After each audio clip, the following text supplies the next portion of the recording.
Hey guys, today I got the Oculus Quest 2, one of my favorite VR gaming headsets. I'm going to teach you guys all the tricks and utilities to really enhance your gaming experience. Let's hop right into it. Now, let's start by getting this bad boy out of the box. When you first open it, you're going to be greeted by the headset and the two controllers. The controllers are set for your dominant hand, so you got the left and the right. You're going to want to remove the headset first because that's the most important part, and then the controllers. Usually the controllers come with a little plastic slip that shows you which hand it goes on. I think this goes on, yep, this definitely goes on your left hand. And then you want to remove the plastic slip. This will activate the batteries, thus turning on the controller. You want to take both controllers out, you want to mess around with them, see how they feel in your hands, you want to test them. It's always good to test controller torque and button pressure to see if the buttons actually work. Sometimes the controllers can come a little broken, but that's perfectly fine. Oculus will always send you replacements. These strings are supposed to wrap around your hands in case you get a little overzealous when playing VR games, so they don't go flying off when you're doing like something like Beat Saber. The strings are, always optional, but I always want to keep them on around my wrist just in case, you don't want to break anything or send it flying anywhere. You don't want to just, mess up a new thing you just bought.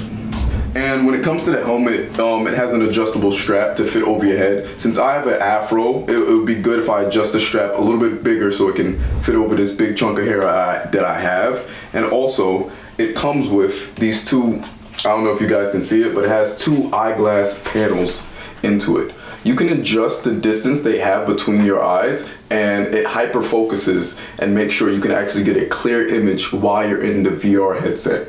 Always make sure you adjust them. You can hear snapping sounds when you do adjust them to make sure that they are actually moving, like that. I don't know if you guys can hear them. Adjust them, and this is completely for your comfort. Make sure although this is removable, I don't recommend removing the foam because it's completely for your eye comfort and to make sure it fits over your head and it's perfect. There's also an eye center right in the middle. It's an eye sensor right there in the center. It detects basically your pupils and it detects whether you're in the game or not. You can cover it, but I don't recommend covering it because it's supposed to detect when your eye is in the game, and if you're not in the game, it automatically goes to sleep, conserving the battery life. Oculus battery lives last from 3 to 5 hours depending on what game you're playing and depending on the intensity of the settings and graphics. So I do recommend whenever you're not playing the game to completely turn the headset off because the battery runs out very quickly. VR games are extremely intensive. So what you want to do now is let's turn the headset on and get started. So now we have the main controllers, the left and right of the Oculus Rift. This button normally pauses or goes into the settings of whatever game you're playing, and this button mostly brings you into the home page of the main Oculus to the main interface. Now, usually these buttons just correspond to whatever controls the game has you play.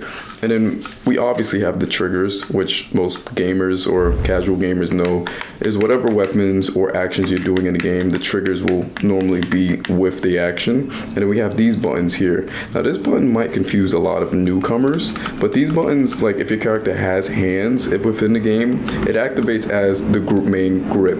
Now, normally you know the controller's on, mostly by the main lights that flash around the Meta logo.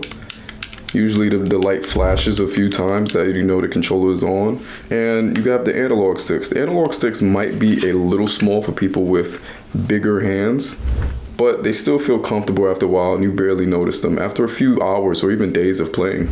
Controller batteries within the Oculus Rift, they go through here and they can last up to days to weeks to even months. The batteries last for a very long time, and that's one of my main favorites about the Oculus Rift. Alright, first thing you want to notice is there's going to be the Meta logo. That means your Oculus is fully turned on, you're about to get into the game. But first you have to create a guardian. Now a guardian is what's known as a boundary. Creating a guardian makes sure you don't get hurt while playing the Oculus because you're not going to be able to see your outside world while you're playing. So to create a guardian, it's going to pop up that you have to confirm your floor level, and this lets you know, it lets your guardian know basically what level your floor is at because people's floors are different.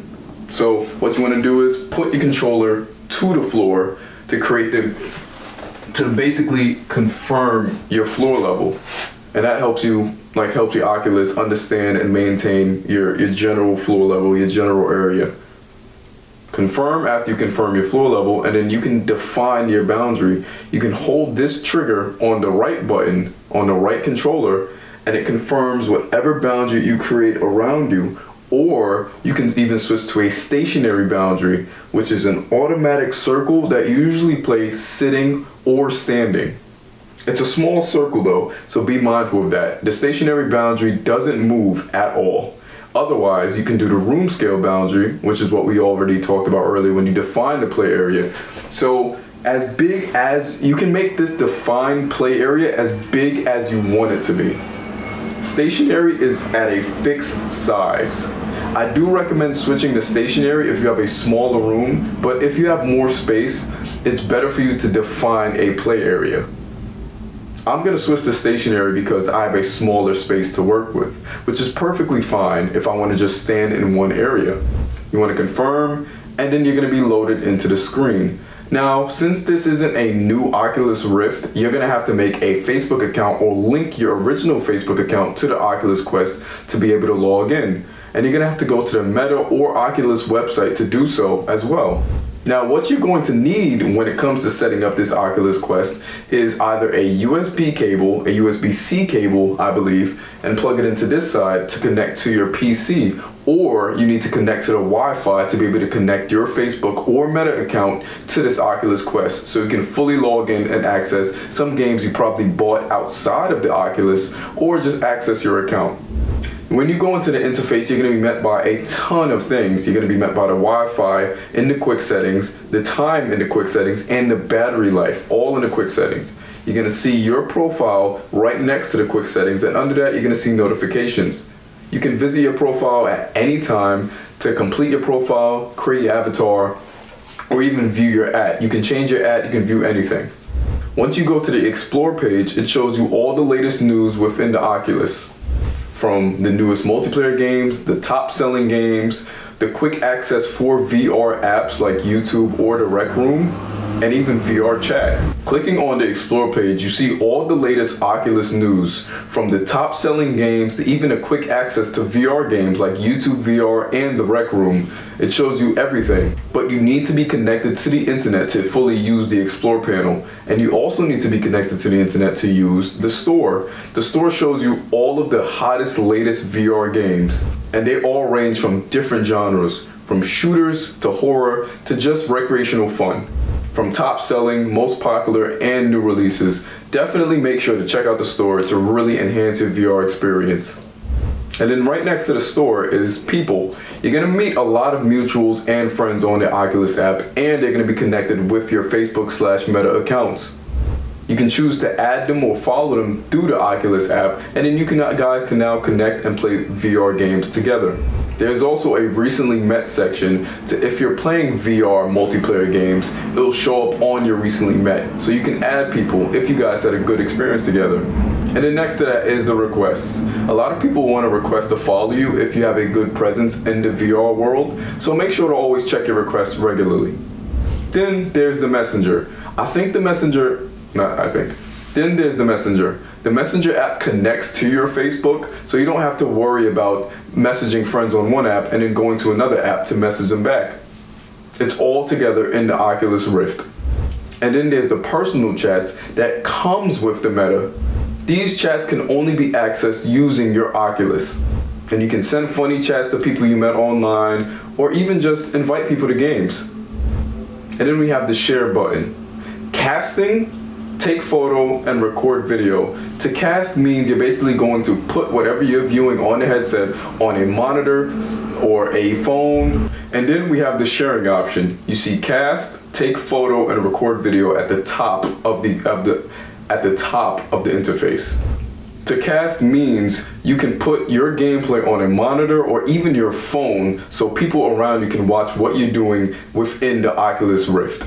To take photo means you're just taking screenshots of whatever game you're playing or even your interface to share with friends. And to record, basically you're recording whatever gameplay or object you're doing to maybe teach people how to do certain things in the Oculus, or just show them your cool little clips that you got on VR. And then next to that, you have your app library. It shows you every app you have contained. And then next to that, you have your app library. It shows you every app you may own in the Oculus Rift that you can play on from YouTube to Rec Room. Now I'm going to show you guys the casting feature, one of my personal favorite features when it comes to the Oculus VR experience. What you want to do is go to sharing. Cast is usually the first option. Click cast, and then you're going to find your computer, your Chromecast, or the Oculus app that's located on your phone. Today I'm going to teach you guys how to connect using the Chromecast. You're going to connect your Oculus to the Chromecast and select next. Casting requests will be sent to the Chromecast, and then you'll just wait. Headset casting has started. So if you guys can direct your attention to the monitor over here, you can see exactly what I'm doing. So I want to show you guys some Rec Room gameplay. With the casting option, you can also select full screen, turn up the volume so the guys on the monitor can hear everything that I'm hearing in the Oculus headset, which is crazy. It's honestly one of my favorite things, and it makes doing group activities like playing Oculus with friends so much easier and more fun. Casting isn't exactly full HD, but it's perfect for people who just want to watch you play casually. You can even choose the walk or teleport options in games. For newbies that play the Oculus, I definitely recommend teleporting because you can get motion sick doing the walk. But for me, I've gotten used to playing the Oculus for a while, so walking comes a little bit easier. Also, nausea, depending on the game's graphics and fidelity, can also take a part in being nauseous while playing VR. So I do recommend using the teleport, but also practice a little bit with walking with lower graphically intense games. When it comes to casting, your friends can see whatever you're directly looking at, which makes it fun for you to point out certain things to them in the cast. When it comes to Oculus gaming, these paddles right here also work as a grip, so you can grab and throw things in-game. Be mindful of your environment IRL though, and make sure you don't hurt yourself doing certain activities. Which is why the boundaries and stationary boundaries work wonders. They let you know if you accidentally touch things. My aim isn't really that good. And that was the basis of the Oculus Rift. I love this headset. It's completely immersive and you can play whatever games you want. I can't wait for you guys to check this out. See you guys in the metaverse.